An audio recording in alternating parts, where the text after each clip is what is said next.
Hello, friends, and welcome once again.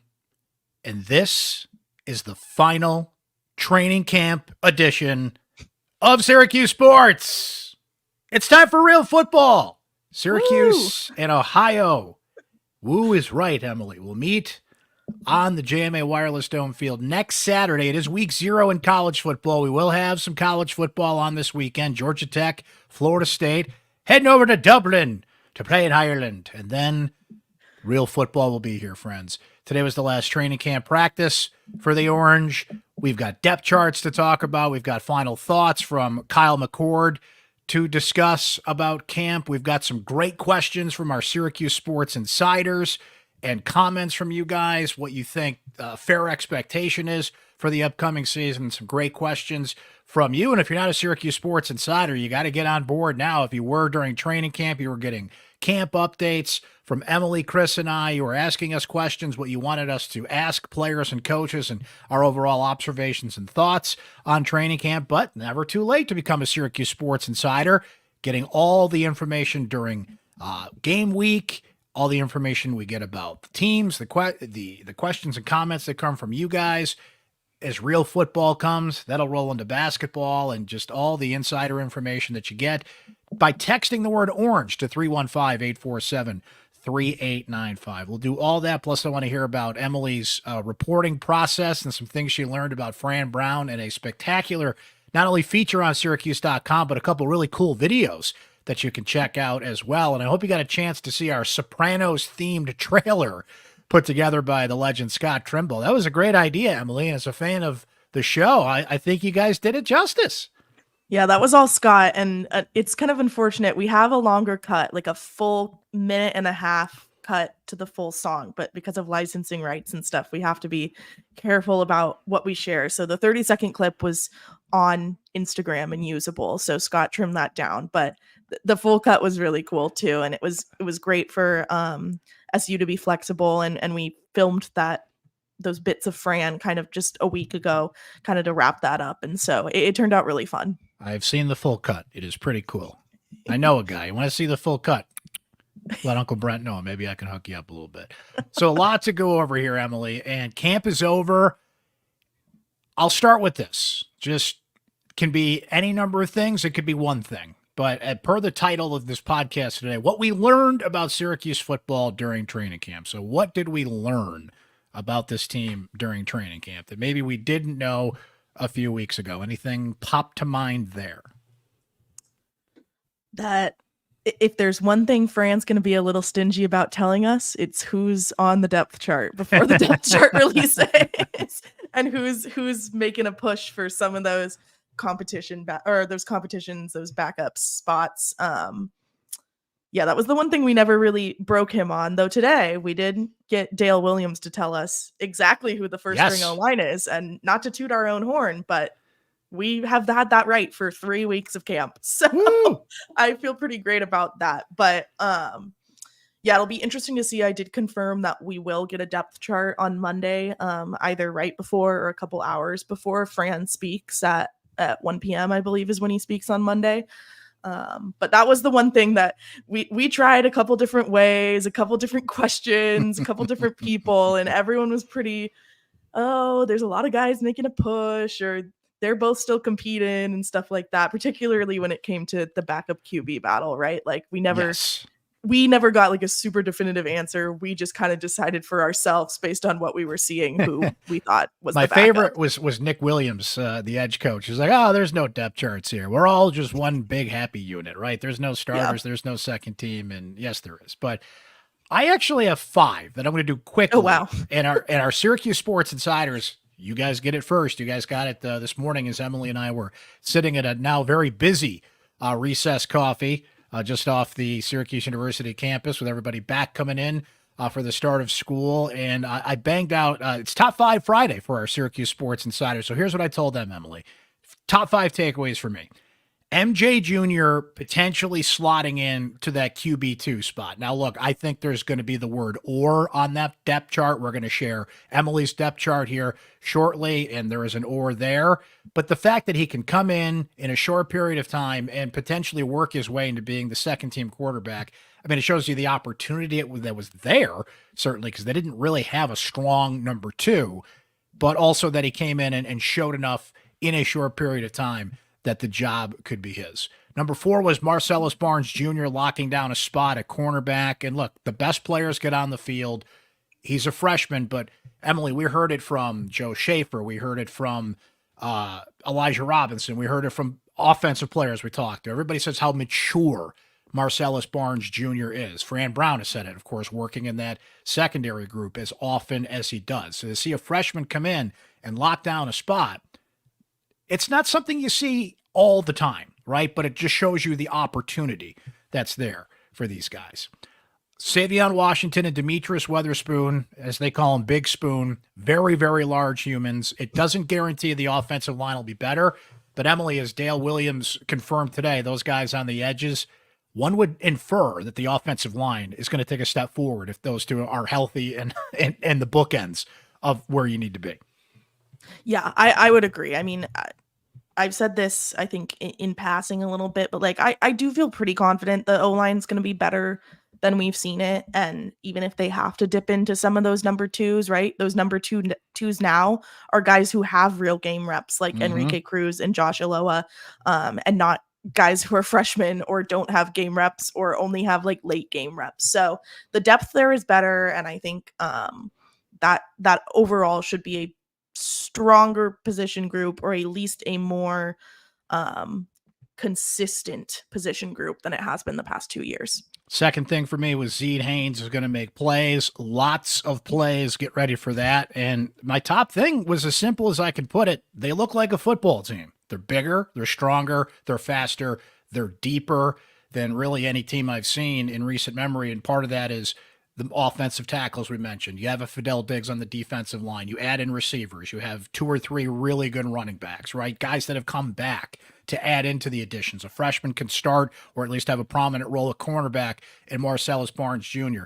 I know my guy, Yasin Willis, has fallen to the third team a little bit here, and maybe typically that's ball control issues. You don't trust a freshman to hold on to things there. But look, he's getting on the field. Like LaQuinn Allen's the top guy. I think we're going to see Will Nixon get out there, but in some way, shape, or form, they're going to mix him in. I look at every position group, and I see depth, I see speed, I see size, and as best as can say, they look like a football team. So that's really some things going into camp I suspected, but were just confirmed by being there day in and day out. And now we see how it translates to the depth chart, Emily. As you said, Fran Brown's tried to keep this under his hat a little bit. But let's take a look at here at what you put out a little earlier today. And I'll start on the offense. McCord, LaQuinn Allen at running back. We mentioned Nixon and Willis in the mix there. That tight end room is really deep. One thing that pops here, Emily, is Umari Hatcher. Not that I didn't expect him to have a role. And Kyle McCord even said today how much he has really stepped up here at camp. But you have Hatcher and Zeed Haynes as your top receivers with Trevor Pena mixed in there with those deep tight ends. We mentioned the offensive line confirmed by Dale Williams today, going left to right. Demetrius Weatherspoon, Jacob Bradford, John Ray Reed, Mark Petrie, and then Savion Washington on the end there. So things really lined up some ways that we thought, some ways that were a surprise. When you look at that depth chart, though, Emily, what really pops to you? Jackson Meeks in there. Justice Ross Simmons has missed a bunch of time lately, but I think once he's healthy, he's going to get on the field. Yeah, I think it's Hatcher and Gill being right in that mix still with all those new receivers and Pena, but I don't think there was ever any doubt that Pena was going to be on the depth chart. I think Hatcher in particular, like you said, we heard from McCord today that he felt he was one of the guys that really stepped up, and I don't remember if it was he was asked about who surprised him or just who stepped up, but he talked about Umari Hatcher. And we saw him again on the first string today. And so like an earlier draft of this, I had Meeks first and Hatcher second, but we did see more of Hatcher on the first team in the past week or so. And look, wide receiver, especially, like we talked about this earlier in the week, it's sometimes the hardest position to really put out a depth chart for, because like they'll play one snap and then like a whole new set of wide receivers will come in, and it's very scheme based and okay, what's the play, who are we targeting, what distance are we going? So like all 6 of those guys will get a lot of reps and significant reps and be major contributors. So I wouldn't take that too much as like, oh, does this mean Meeks is going to be on the back burner? Does this mean Ross Simmons is going to be on the back burner? No, all 6 of those guys are going to get a lot of time and a lot of reps. And we've heard so much about all of their chemistry with Kyle. And so, yeah, I think Hatcher and Gill kind of maintaining spots on that depth chart was a big thing I noticed. Let's go over to the defense here, and that starting defensive line: Diggs, Deion Wilson Jr., the Tank, Isaiah Hastings, and Dennis Jacquez Jr. One thing we were trying to sort out, Emily, was that second defensive line, right? Because as we were kind of joking around a little earlier, but he literally said this. Nick Williams was like, no, it's all one big happy family here. There's no depth charts here. So looking at that second team was interesting, and I see Chase Simmons on there today, even right at the last day of camp. Elijah Robinson was not happy with him today. There was a play he felt he was not hustling to his best ability. I'll put it to you that way. And Robinson was all over him. So even some second-team guys trying to get back out there. We knew who the linebackers would be. And there's an or there in the secondary, because Clarence Lewis is another one of those names that we've heard a lot from receivers, from coaches, from people we've just asked the general question, like, who is standing out in camp? His name has been mentioned a bunch. There's Cinco, of course, there. Barron at the star position. Deuce Chestnut, remember, it's safety. And then another or there at the end. I'm going to turn off the part on the bottom there so you can see it. There it is. Devin Grant, or the guy we mentioned earlier, Marcellus Barnes Jr. So that bumps Gold back to second string. You got Barry Buxton, the third, who's been mentioned a few times by some coaches. But again, as you were just saying with the receivers, Emily, just because you see second string there doesn't mean you're not going to see these guys on the field. Yeah, the secondary is very similar to the wide receivers. I'll say with the cornerbacks, like I really thought we might have at least one definitive one. But over the past week, we've seen so many different combos of those guys. Like last week, it felt like every time we were watching the ones, it was Bellamy and Barnes or Barnes and Grant. Today, when we're watching the ones, it was Lewis and Grant. So like, all 4 of those guys, I think, are going to consistently rotate in, and we'll have some games that they start and others that they just appear in. So yeah, I mean, all 4 of them are really talented. And I think by the end of camp, I had talked to all 4 of them too, and very nice, respectful young men. So yeah, cornerback, interesting position. I'll put a big asterisk on that D line second string position. That is who we saw today. D line was one of those positions that every time we were watching like team period, I was just busy watching a different like second string spot, whether it be offense or defense. And then we would be leaving practice and I would be like, oh crap, was anyone looking at who's on the second string D line? And so today, like that was the first thing I locked in on. And I was like, okay, I need to see the second string D line. And that's who was out there today. But certainly some of those other guys, like King Joseph Edwards, Elijah Fuentes Cundiff, Kevin Jobity Jr., those guys could make appearances and might switch out in that second string. I think we could see a few of those names when the actual depth chart comes out. We would think right before or during Fran Brown's press conference, which is 1:00 on Monday, by the way. And of course, we'll have full coverage for you. And switching to special teams, Emily, I mean, we kind of knew the kickers, Denneberg and Stonehouse, of course. And you were looking last minute here at practice today at the long snapper situation to see how that would pan out. It was interesting to hear James Vollono, the special teams coach, discuss how Jack Stonehouse takes the role of holder as seriously as he does. Justin Barron also has that responsibility. When Riley Dixon was here, that has helped him in his quest in the National Football League, not only being a good punter, but being a reliable holder. The kick return situation was interesting. So you have Pena, LaQuinn Allen, Darrell Gill Jr., and you would think Zeed Haynes, of course, with his speed, is going to get a chance to show what he can do. Yeah, that was another spot, the returner positions. I mean, like Pena's a lock. I think the other guys are just guys you kind of assume would be in that room, and we have seen do a little bit of work, but we don't watch that much special teams at practice. So we haven't seen any special teams. Yeah. Yeah, there was one day that we got a little bit. I can't remember if it was maybe when you were out, Brent. But, was it? So it was early then in camp. Yeah. I will make an addendum because I talked to Stonehouse today, and he said backup punter is actually Jackson Kennedy, who is a new member of the team. He's both a punter and a place kicker, so he'll be the second string punter if Jack goes down, which did happen last year. Jack took a big hit, but yeah, Jack also talked a little bit about his relationship with Brady and particularly how it's evolved with him being the holder now. So I'll just read off what he said to me. He said, I think this last year with me working a lot more at holding, Brady and I have gotten a lot closer. I have to understand what he wants, and he has to trust me to go out and do exactly what I need to do for him. Every day we're together during practice, and then after practice we're together. We don't live together anymore, but we're still together. We're watching film together, or we're working out together. We're getting rehab. We're together 24/7. So that's what you want out of your punter and place kicker, your place kicker and your holder. And so obviously we saw on ACC All Access earlier this week those guys handshakes and their kind of camaraderie. Yeah. But yeah, it was nice to finally knock those guys off our list and get a little conversation with them.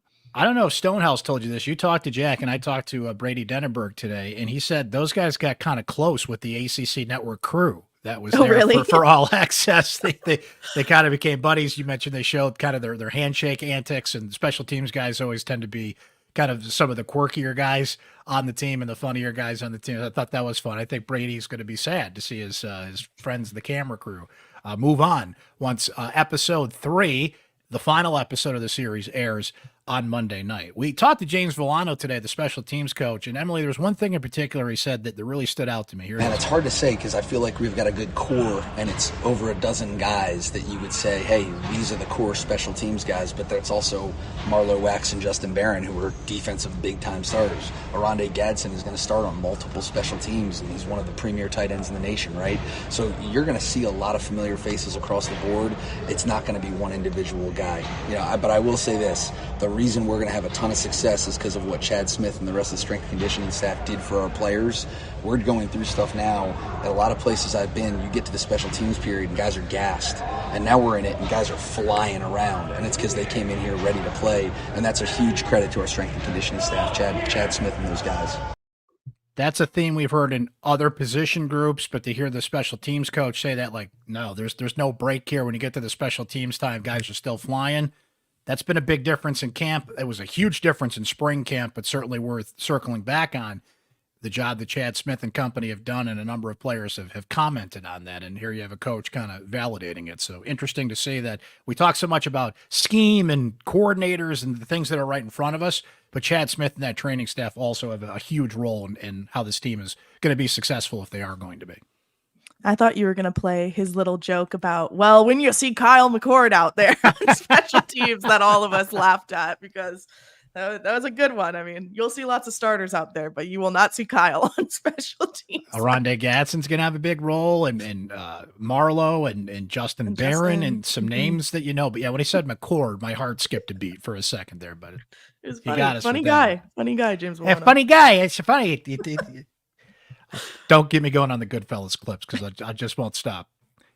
All the great reference. We got Sopranos, we got Goodfellas, we got to work in a couple more mob movies somehow on this show, and I will figure that out. Trust me.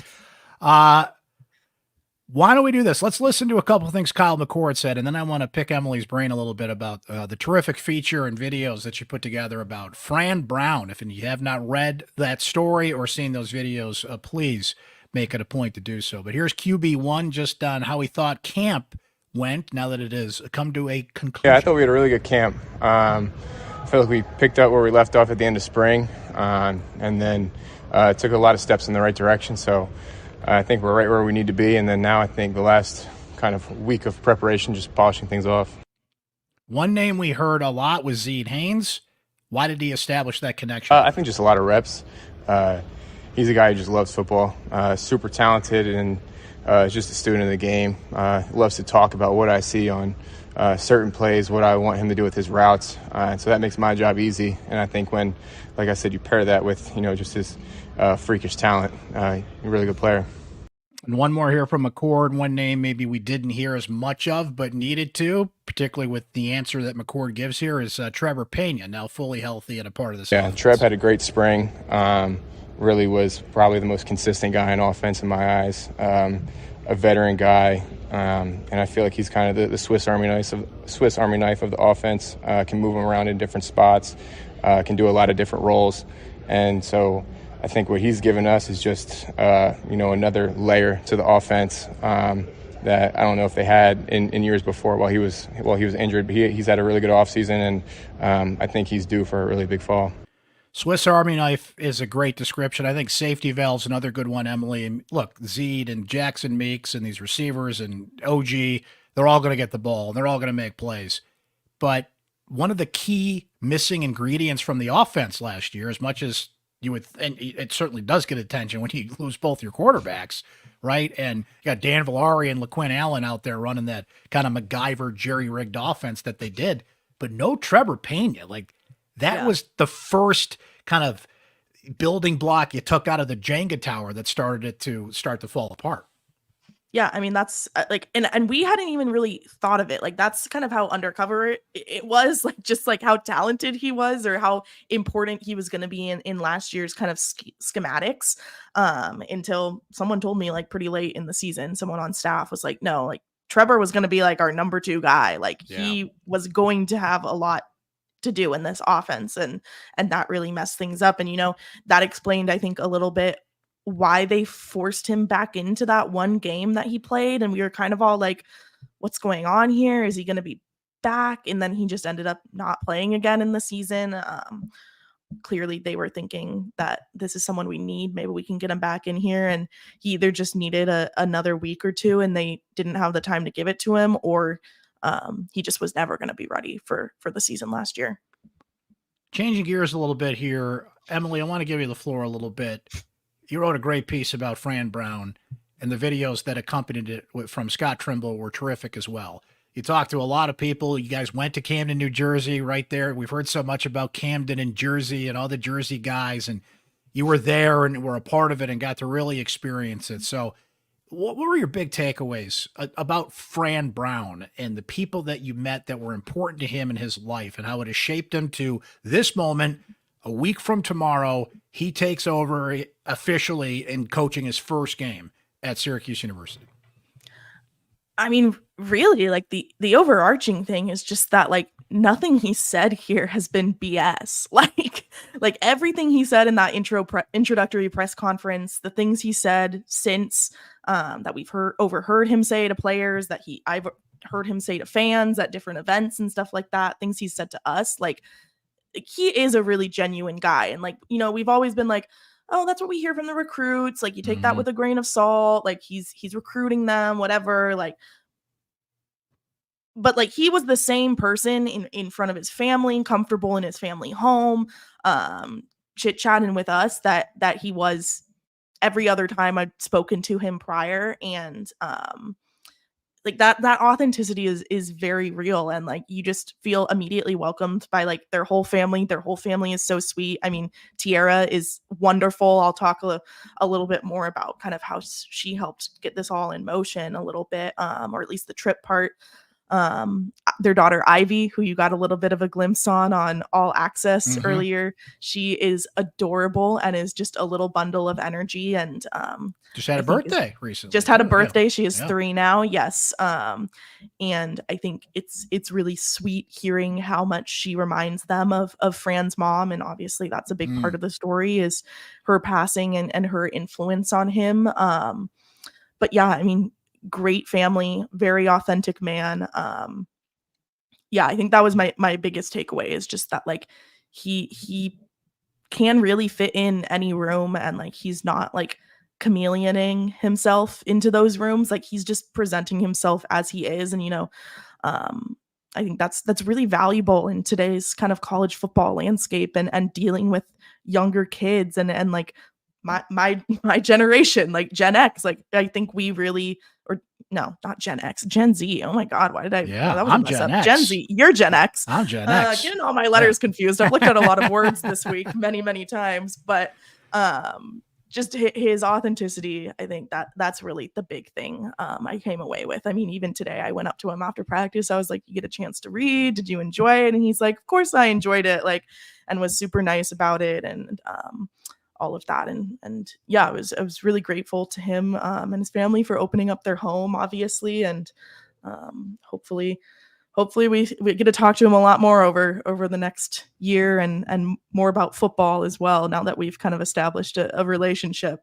Yeah, he really enjoyed the Sopranos video, being a part of that, being a fan of the show and the Jersey roots there. He thought that was cool. And I was struck in the story by a number of things. The relationship with his mother, how he really got personal and shared those details of literally being on in the family surrounding his mother when she was, in her final moments, and what he said and what that was like and the influence that she had. But he also had a father figure in his life. He kind of went back and forth between living with his mom and somebody that kind of took him in as a father figure when he was a player and kind of guided him a little bit. We saw his remind me, Emily, was it his aunt and uncle that was in the video? Or, okay. Yep. So it was his aunt and uncle in the video and what they were saying about him. But tell me more about the father figure that kind of took him in and guided him a little bit. It feels like if you don't have a father in your life, who kind of steps up and becomes that? And his mother certainly played a huge role in what he did, but somebody took him under his wing and really kind of set him on the right path and really kind of opened up his home to him. Yeah, well, there's really two. I mean, the first is actual family, and it's his uncle Charlie, who is only 9 months younger than his mom was. So they were really close. People considered them twins. And so his uncle Charlie really took an investment in his life. And then the other was his high school coach, his Camden high school coach, Mark Peace, who started as his offensive coordinator and then was his head coach there at Camden. And, both of those names are names that Fran brought up in his introductory press conference. And so, I mean, really, that's when this feature started, was as soon as we met Fran Brown, we have to tell his story, like whether it be a short form, whether it be multiple stories, like obviously like new coach comes in, you want to tell their story. And so like a lot of the strings that we ended up pulling came from that introductory press conference when he dropped a lot of names and talked about a lot of instances is in his life and talked about the importance of Camden and stuff. So both Charlie and Mark had been names on my list since December, and both of them took a while to track down and get a hold of. I got a number for Charlie at some point in the spring and like got a response, and then he wouldn't respond for a while, and then I was like, well, can we get on the phone? And then it becomes like a little bit of like a tug of war. And like sometimes people are uneasy about obviously talking to people they don't know about someone else, especially when it's a loved one. But it was funny, the second time I went in for a conversation with Fran, because I talked with him in December, which was really more of an intro conversation than it was for the feature, but some of it did lay the foundation. I talked to him again in late June in his office. And as we were wrapping up, I was like, hey, I've been trying to talk to your Uncle Charlie. Like, could you give him a nudge that I've been reaching out and would really like to get him on the phone? And he's like, oh, Charlie's here. Like, Charlie's on. Oh, wow. Charlie's here right now. And he's like, he's going to be here any minute. So like, I'll just like tell him in person and like give him your number, whatever.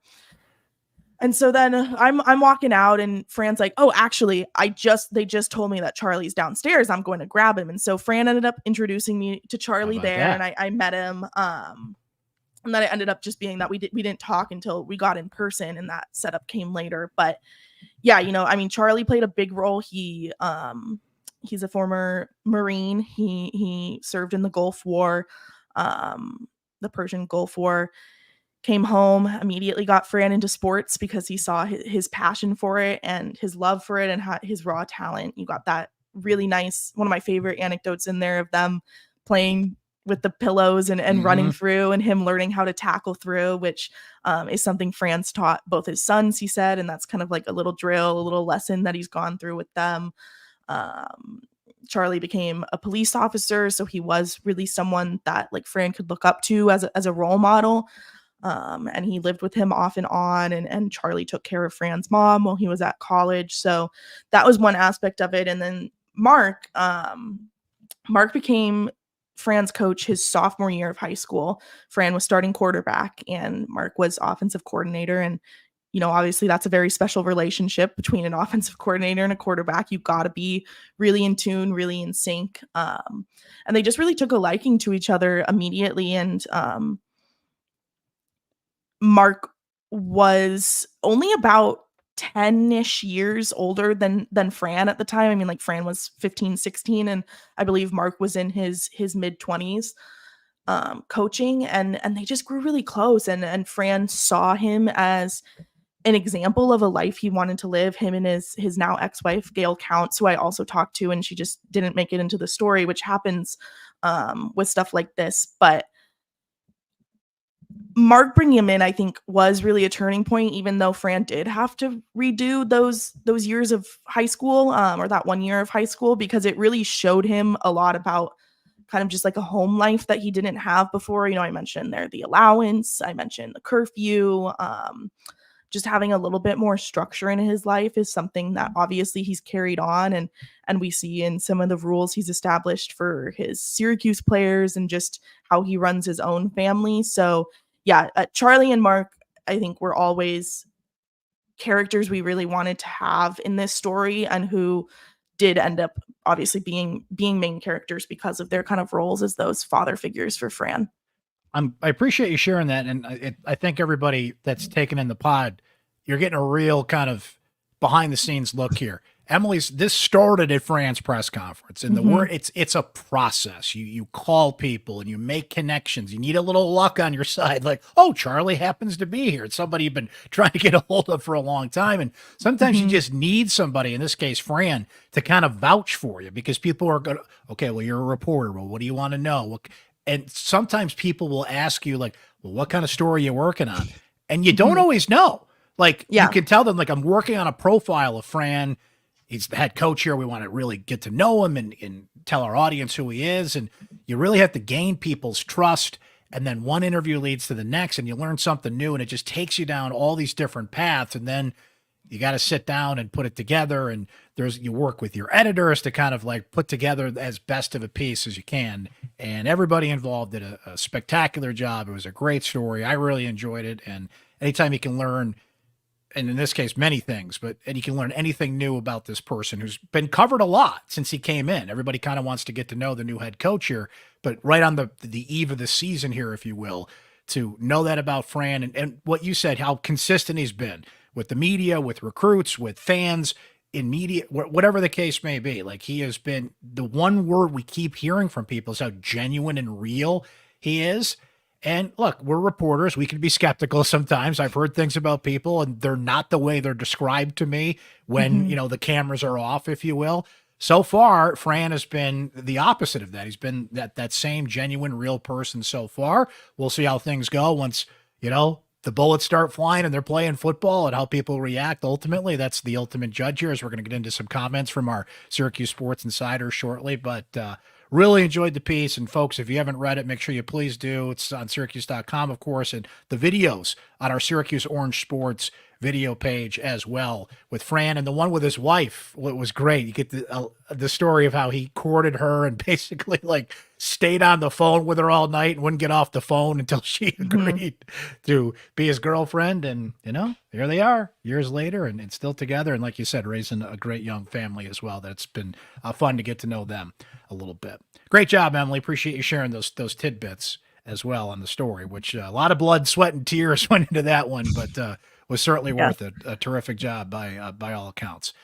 All right, let's wrap up the final training camp edition of Syracuse Sports with some questions and comments from our Syracuse Sports Insiders, who have been sending us great stuff throughout training camp. You've been telling us what you want us to look out for, what you want us to ask the players and coaches, your opinions about not only what we're sending you, but what you see as a passionate Syracuse sports fan. So kind of a combination of what our fans think is a reasonable expectation for this team this year, and some good questions that came in as well, Emily. We'll start with Don P, who says, given the schedule, I think a reasonable expectation would be 8-4, but I'm not reasonable, so I expect 9-3.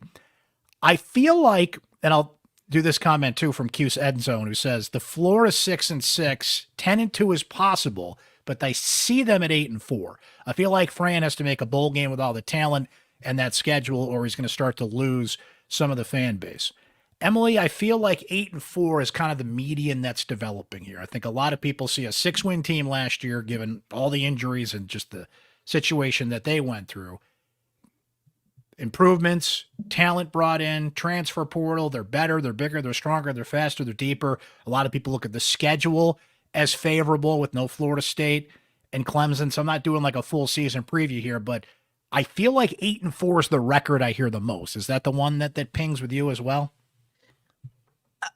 Now, yes, I will say I was very impressed by the insiders, because I went and peeked yesterday when you sent this, and then I wanted to see what everyone was saying. And like a lot of people were saying 8-4, whereas like 3 weeks ago, I feel like people were still very much in, they're going to be undefeated in the regular season, and they're 10-2's the floor, and all of this. And so I was glad to see that expectations kind of leveled out a little bit. I think that's healthy, and I think it's good to give some leeway to Fran in his first year as head coach. I think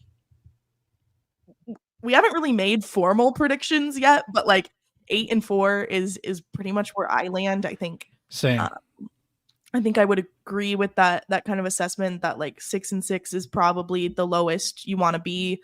And maybe they could reach 10-2. That would require probably at least one upset as the schedule stands now, with NC State, Miami, and Virginia Tech being teams that I think they are almost certainly underdogs against. But yeah, I think 8-4 is really manageable and would be a successful season for this team. And that's 8-4. That's before a bowl game, so they could finish 9-4. That's right. And like teams like NC State and Virginia Tech that are well regarded and that are coming into this season, like those are records that they regularly finish with or have finished with in the past few years. And so I think an 8-4 regular season finish is like a really solid finish for a first year head coach in this team. It's what you just said there, and you touched on it a couple minutes ago. I think the game has changed. You don't get that first year honeymoon anymore. That doesn't exist because of the transfer portal, because of NIL, because he's shown receipts. When you go out and get the players that you have and you mix everything in, and everybody keeps pointing at the schedule. Look, yeah, Florida State and Clemson are not on the schedule, but you just mentioned a few of them. There's some good teams on this thing, and football is the sport. We talk ourselves into something so much, and when it doesn't go the way we think it does, we're also surprised. I mean, the ironic thing about football is no sport prepares more, right? You get all week to plan for the game, and then Saturday shows up, and it can go to hell on the first series, right? If there's an injury or something happens, and it's all about reacting. We have spent an entire offseason. Fran was hired, I think, like 270 days ago. And we have spent an entire offseason now on the brink of the season starting here with a number in mind. And if they don't get to that number, people are going to react the way they're going to. But I think it's fair to think that way, Emily, because things have changed in how you put a team together, what we know about these players, what they're getting paid, obviously how the rosters are so fluid these days. So you don't get that honeymoon period. Like, give him a year or two to establish his culture and do this and do that. I mean, that still exists in some ways, but it's an accelerated process as well, which leads me to our next comment from John W., who says, I believe this team has the capability to win 10. They have an experienced quarterback, excellent receivers, a solid running game. The defense has been built around aggressive, young, and hungry play. Arthur says, with the buy-in to the new culture provided by Fran, it looks like the players are responding with heightened enthusiasm and confidence in themselves and each other. I would agree with that, Emily. I mean, players are going to, I think, in a lot of ways, tell us not what we want to hear, but what they think they have to say in media sessions. Nobody's going to go up there and be like, oh man, this team, what a bunch of jerks these guys are, right?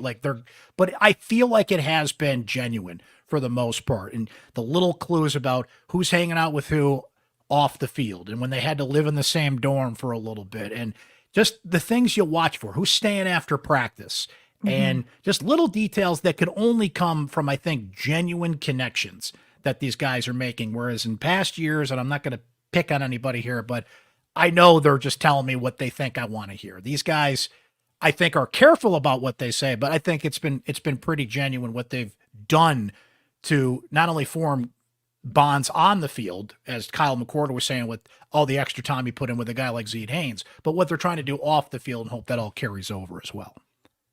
Yeah, I think, again, a big thing that's helped this team is that so many of these guys, even the ones who are new and transferred in, were friends before this. They know each other from childhood and know each other's parents and know the coaches and stuff like that. And so having those bonds that supersede just teammate before becoming teammates, I think has really helped kind of elevate the relationships, particularly among the players on this team. Couple more from our Syracuse Sports Insiders here. Gene says, my opinion is they got to pump the brakes with the championship playoff sleeper talk. I think Gene, we're just setting ourselves up for disappointment.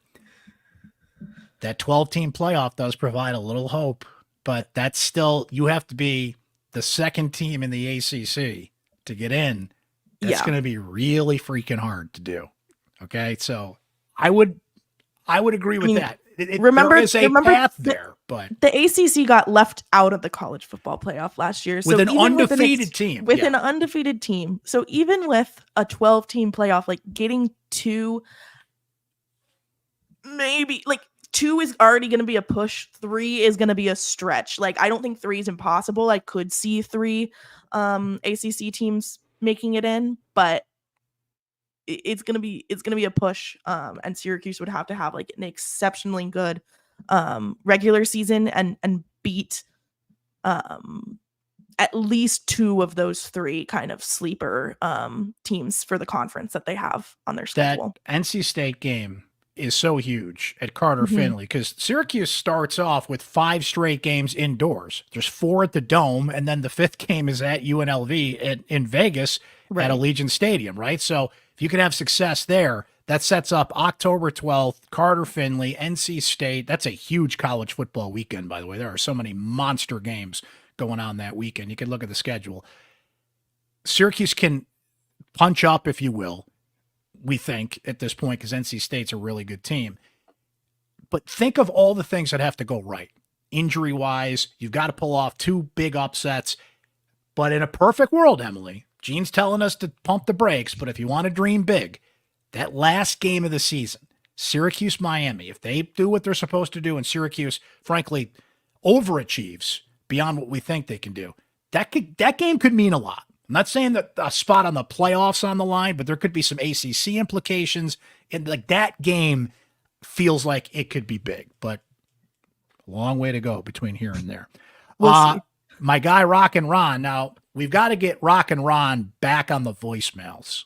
As much as I appreciate Ron texting us as a Syracuse Sports Insider, I need to hear this text. Okay, so we'll have to text our guy Rock and Ron to tell him to get back on the voicemail line. But he says here, great job by the coaches, a total revamp by the staff to be a legitimate and very competitive team put together in just 8 months. Ed in North Syracuse says, I don't think it's a bad thing that a starter from last year is not a starter this year. It hopefully indicates an improvement in quality, especially given the issues. Now, what he's talking about there, Emily, is the offensive line.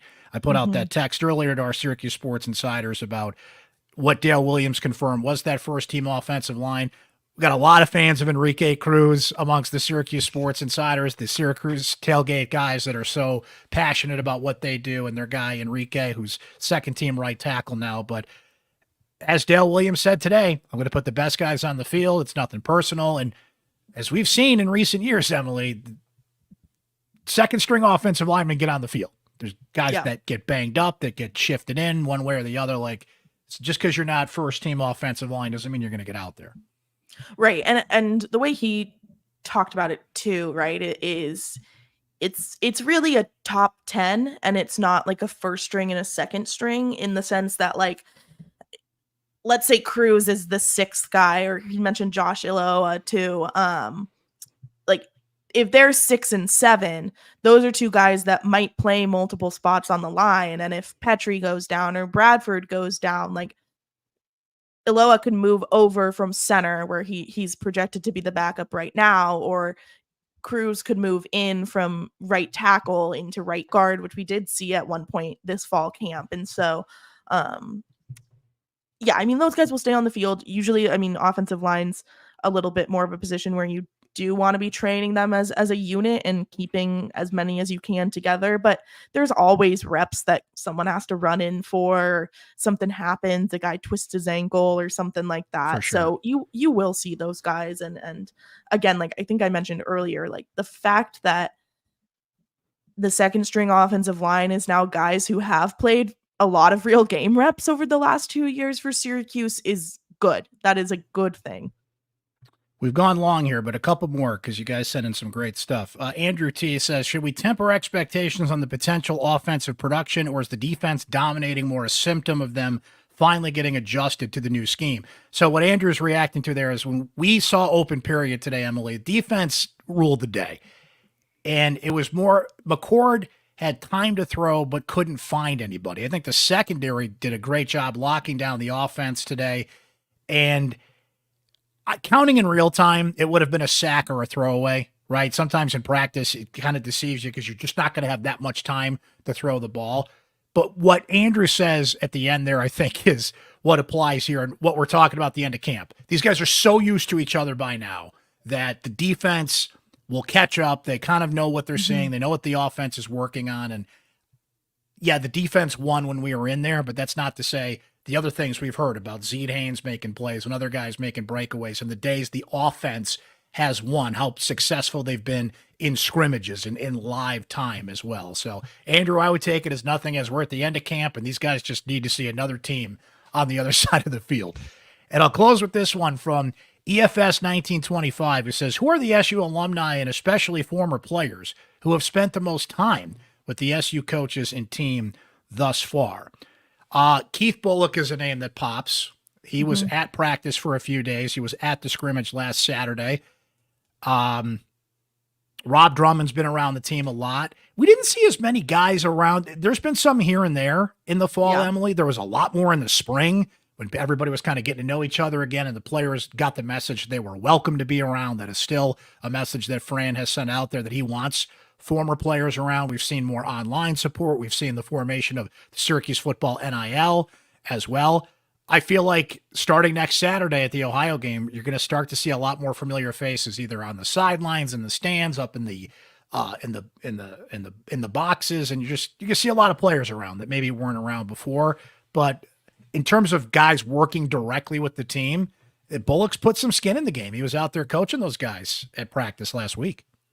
Yeah, that's what Vollono told us today, right? Is that he was working with all the different position groups too, and like talking about different ways to view stuff. And so that was certainly interesting. And we heard obviously about Stonehouse working with Dixon. I don't know if that was on SU's campus or if Jack went somewhere, but Dixon was around on Pro Day, right? Yeah, Dixon was around on Pro Day. Yes. Yeah, he was. And here. it's been around in other ways too. So yeah, those are just the guys we've seen. I might be missing a few EFS that just we didn't get to see or we haven't been told about, but there's an open door for these guys to come back. Frankly, especially the guys that have been in the National Football League and have a little bit to share with those players that not only want to make the next step, but just know the game and know the techniques. Emily, camp is over. We did it. Good job. Congratulations on your third Syracuse football training camp, right? Yeah. We did it. How many is this for me? Started covering this team as a member of the media in 1997. To do the math on that, I've covered camp pretty much every year since then. Longer than I've been alive. Woo! My goodness. But it's time for real football. We can't wait to bring you coverage here on Syracuse Sports and, of course, on syracuse.com as well. Fran's press conferences Mondays at 1 o'clock, so we'll always bring you highlights from that. We get to talk to players on Tuesdays. The previews everything you need to know going into game week, and of course the full game day coverage from Emily Leiker, Chris Carlson, and myself. Our Syracuse Sports Insiders will be kept in line with everything we're doing throughout the week with their great questions and comments, opinions and questions they want us to ask. If we have breaking news, you'll get it first. You'll get my opinions, inside analysis, and everything. Become a Syracuse Sports Insider today if you haven't already. And thanks to all the great questions we got from you guys throughout training camp. But it's time for real football. So enjoy the weekend. And when we meet again next week, it'll be officially game week as the Orange get ready to take on Ohio. For now, thank you, Emily Leiker. Thanks, everybody, for checking out the show. And we will catch you next time here on Syracuse